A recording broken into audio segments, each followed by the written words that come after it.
Flintlock is all about Nor, a warrior fighting back against gods that have returned to the world with their undead legions. While you do most of your exploring in hub-like locations, you also have a tangible element of Dark Souls with you, taking to rest stops to level up skills and items with points you've gained during fights that reset the game world. This is all introduced to you with a quick cutscene at the starting of mini-boss battle and then opening up the game world. Right away is that you gain points for combat modifier for anything you do, sliding, hitting with any kind of combat, and more, and it all adds to that damage multiplier at any point that you can bank and reset the damage to a normal amount, or you keep it and keep doing more and more damage and run the risk of getting killed and losing it. Though, as with most games of this kind, you can always go back and find your bloated corpse where you died and get the reputation back. This makes combat feel different, but at the same time, at least a little bit familiar. Now, each location that you do battle through is specific for its map: grasslands, mountains, deserts, and more, and the ability to fast travel between multiple places as you unlock it. Nevertheless, unlike Atlas Fallen, a game that at times feels like Flintlock, it has a number of subtle nods to it, in fact. Movement isn't the biggest deal in this game. Instead, each location is usually a pretty straightforward branch out to the next spot that you go to. You need to do a bunch of platforming between those locations as well, and take on enemies that leap from the ground to attack, rise from the spirits of those around, rising up from the fallen warriors prior, or taking on enemies in Overwatch locations and sniper spots. There's a lot of verticality in Flintlock. And that verticality has you using all the weapons that Nor has available to her, axes, as well as a flintlock, the latter being able to stun enemies in the middle of super moves to throw them off balance. And as she gets more powerful, you can utilize Enki, a special character, a god who's returned to life, and their special moves, both timed and untimed, that can take down groups of enemies or keep some busy while you fight off the rest. The game offers a somewhat usable lock-on mechanic as well as a timed reload for the black powder weapons that you collect along the way, which is useful when employing Nor's parry with the pistol and the mechanics there, consistently taking in the reputation that you gain from killing enemies and buying skills in 3 different trees. Each pistol shot burns up black powder that you get when killing enemies, though. It's also used to add double jump into the game, which helps traversal. If this seems a little disjointed, it's because it actually is. There's different elements sort of spread throughout the game in different ways, and they try to bring it all together, but it doesn't quite work. For example, exploring throughout the land and killing enemies and gathering items lets you get armor and upgrade that armor. There's also a clothing system in different stores that you find in places that you've freed, which means you're bouncing between your actual camp and those other locations to get different equipment. And it can sort of be nice to break up the look of Nor through half of the game, though you end up looking like you raided Michael Jackson's cabinets after he died. And it can make everything feel disjointed. You got skills for Enki over here, check. You got skills for yourself here, check. You've got clothing over here, check. You've got armor over here, which is upgraded in a different place, check. Well, let's talk about the namesake of the game itself and that flintlock. As I said before, you stun enemies during power moves. That's great. Normally, these hit hard as hell and can send Nor flying or do high levels of damage. But in that quick shot, she can stun them and take advantage of that stun by leaping in and swinging away. But to refill that flintlock, you have to kill enemies normally. No clue why. Maybe everybody spritz with a bit of gunpowder before they're sent out to attack you. But it works in that loop of gameplay. And just like the armor, you can get different guns throughout the game and level them up. Some have quicker shots, some have larger ones, some have grenade-style effects to them. Weirdly enough, though, as I played the game, Flintlock, I realized that actually Enki was probably the most interesting character here. Unlike, say, Forsaken with its idiot gauntlet that chattered away needlessly like some Discord kid who couldn't stand 7 seconds of silence, Enki's sort of cool, a calming force in a world of gods gone wrong, and he's a god as well. At first mysterious for his reasoning, he decides to join you and help you, but instead of just being a spell-holding receptacle or something rote like that, Enki actually can be used for a combination of attacks, some of them where you actually can time your hits with his, which are on a slightly different timing to yours, and can heal some of your life back. You can also use him to pull armor off of major prime enemies, something needed against those stronger bad guys as the game continues on, or just listen to him snore when you rest at camp, or hear him barking incessantly at enemies like some yapping YouTuber dog. Also, doing quests around the world with him lets you collect different people like skilled Pokemon who join your wagon train and travel with you, themselves offering abilities that you can use. For example, upgrading items or talking to them about rumors and get new quests, with a lot of puzzles and platforming in between.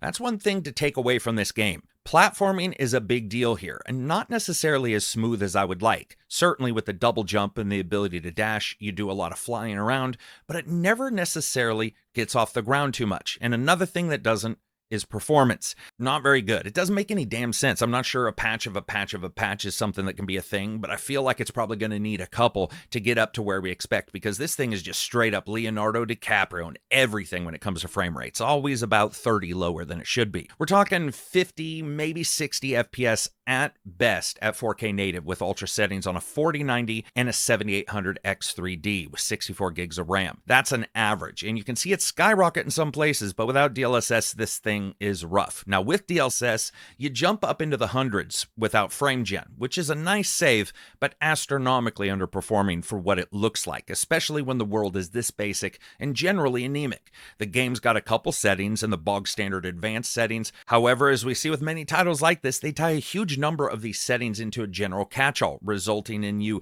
either stuck without some effects you want or trying to massage performance from somewhere else. DLSS, XESS, that's the way to go here. Turn it on and just go from there.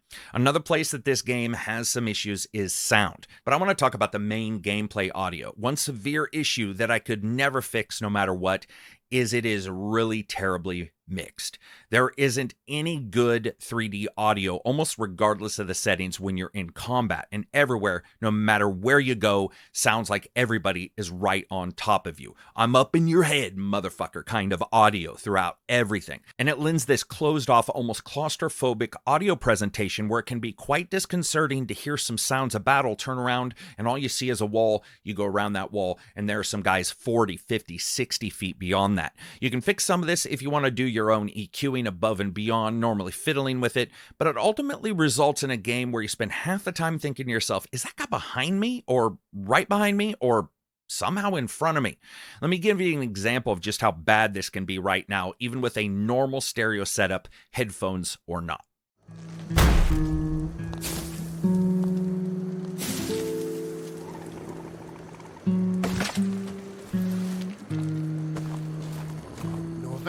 Over here! Gimu! What are you doing? Fighting for my life! Honestly, that's pretty damned bad. Next up, let's talk a little bit about the music. Well, that's always going to be a personal thing. I think it fits the game suitably here. It's moody for what you expect about gods fighting gods and some random lady who likes to fling axes into everybody's faces like a discount Kratos. And it's got a good series of somber tracks, especially in the later game locations, that almost fits the zombie-like vibe that many of the enemies you fight have, with wispy bits of music fading in as you enter a location, then building up as you head down into a cave complex to fight some random bad guy who apparently thinks the best base of operations is where only 3% of enemies or friends could ever get to. I've seen better planning in commercial submarine expeditions. Honestly, music, not so bad. When it comes to the voice, and does the voice even matter to you as a gamer, I'd like to know. To me, it does. I've already talked a bit about Enki, who I really do like. When it comes to Nor and her traveling companions, their delivery was fine. The sound is way off, once again harming the delivery of the voiced lines, and that makes it really goddamned hard to dial down where the issues are, or even parse some of the story. I slowly had to take little notes here and there to decide, was this a character telling me something important or not, and did their delivery matter? And that also comes down to the writing and the quests, which just aren't that interesting. Now, if we break down good writing and side missions, it usually revolves around the general construction, a narrative that either builds on the original story via additional material or adds to the game world with the same. Filling out that which would sound ridiculous being spouted off by a main character and would run into something close to Star Wars acolyte reading of script directly to the screen, in comparison to other games where Flintlock will find itself inevitably compared, is to something like Banishers, which upheld its end of the bargain with phenomenal writing encrusted with bits of main and side story details and a heavy filling of lore building to combine them. Side missions here are locked behind conversations with coffee stand owners who tell you some rumor, and then you go traipsing off to find some random granny who needs you to kill 11 enemies like an old WoW quest. It's got side missions that feel more like separated moments from the main with little connection many times to anything that's really going on. At some point you're like, okay, grandpa, just sit down and let the story keep going. This is a title where you can tell the developers had a lot of idea with fiction, but didn't necessarily bring them all together so that it makes sense for the gamer. The big problem is that, sure, while it's none of those games, it overlaps with them, from its very basic core design to the elements that it's calling attention to make it special. And wherever it overlaps, it gets drowned like a fat kid with a life preserver who can't get back onto a boat. That means the story just never feels like it really goes anywhere or uses the resources that it has. And that brings us to fun factor. I can't deny throwing a combo down on an enemy after using Enki to mark him for death and then whacking their helmets off didn't feel good, and I applaud their having different animations for so many enemies. There was a lot that I liked here. I also love the idea of a world where gunpowder has come to the point to where it's equal to the gods. Now that's a little bit more difficult to describe, but I think the game pretty much nailed that part. However, the level design is atrocious. It's horrendous. Nothing anywhere makes sense. Ledges to dead ends, enemies in places they couldn't possibly get to, and pigeon shit covered cliffs that are there for nothing more than a momentary rest stop in the character's required platforming pit stops between different leaps from ledge to ledge to ledge to find a safe spot.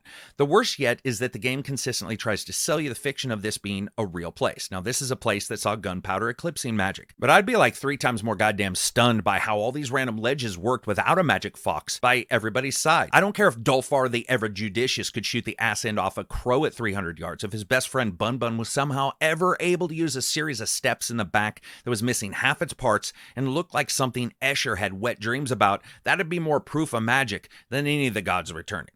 But another problem that adds to the traversal are random stops. Now let me explain this. The goddamn game will just decide at some place that some area can't be traversed or a door opened because you haven't killed the enemies in that area, but you can never exactly tell where they are. Some areas you can wick through, taking out the enemies in the order you want and leaving others if you want to move forward. Other spots apparently have some arcane gearbox-driven mechanism that was lubed up the souls of enemies, and it will just show that it's locked. This is worse when it's at the top of some damn platforming section and you miss some fucking zombie who's been hanging out behind some beer casks and a bookshelf on the 3rd floor of a 5-level climathon because apparently librarians want to make it really fucking difficult to borrow books or get drunk. And that level design is one of the biggest problems here. It's like platforms were just in random places with no explanation as to why a desk, a shelf, 3 enemies, and a single switch are 4 floors up, how they got there, or how anybody got there. And a lot of these characters are humans.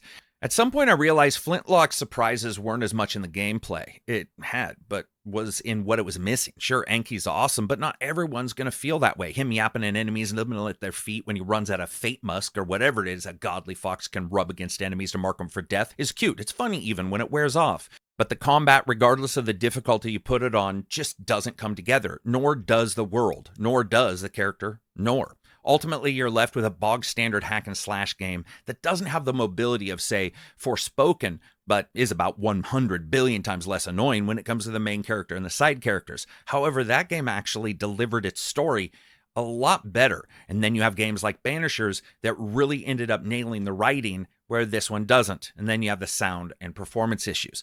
As you guys know, when it comes to a Game Pass game, I rate it a little bit differently. Pretty much check it out or not. I would say with this title, you really do need to pay attention to what you're getting. I'm not saying it's not worth checking out, but I would say it is really, really rough. If you're thinking about buying it, this is solidly a wait for a deep, deep sale. It is just not a game that comes together near as much as it should in almost any way. And while the developers have some ideas, we all have ideas. It's just putting them together and making them make sense to everybody else that matters.